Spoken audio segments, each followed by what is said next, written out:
Hi, and thanks for logging on to the Daily Dvar. And here's a brand new halacha for you, and it's for Sunday, 27th day of February. Here we go. You have learned from me earlier on the Daily Dvar, a couple months ago, this halacha that we never like to give an aliyah back to back to two brothers or father son, even grandfather grandson, because people looking on in the shul get quite jealous of that, and when they do get jealous of that, it leads to bad things. One of the bad things is they kind of end up speaking about it, and as they speak about it, God kind of revisits the situation and says, "Yeah, why do those guys deserve so many good omens?" And it could bring up some bad contesting against them in the heavens, and we don't like that to happen. It's kind of like what people would call an evil eye, but we don't mean it superstitiously. We mean that when people start talking about, "Hey, why do those two brothers deserve so much honor?" It just gets a whole bad ball rolling, which we don't want to happen, and we don't like to have people discuss it like that, and so we just avoid it by never giving two brothers back-to-back aliyahs,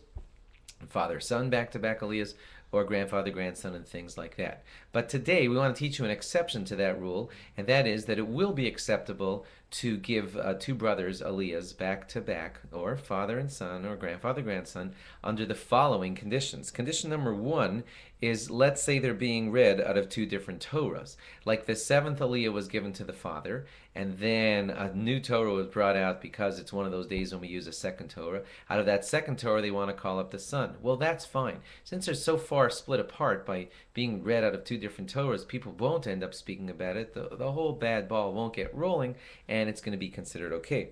Next one. There are some congregations that don't call people up by name. They just say Yamod Revi'i, Yamod Chamishi. So if they're doing it that way and no names are used, then you don't have to worry about it because no talk will get going either in that situation.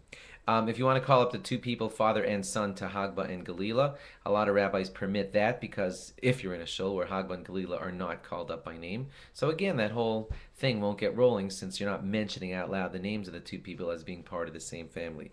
And lastly, if let's say to aliyah number 5 you called up a father, then to aliyah number 6, you called up a stranger, somebody else, but that person didn't end up showing. So instead, you replaced number 6 with the son of number 5. That's not so bad because they have been legitimately sort of separated by having someone else called up in between. That makes it more okay, and we would allow that. Thanks for logging on. Log on again tomorrow for more. Bye-bye.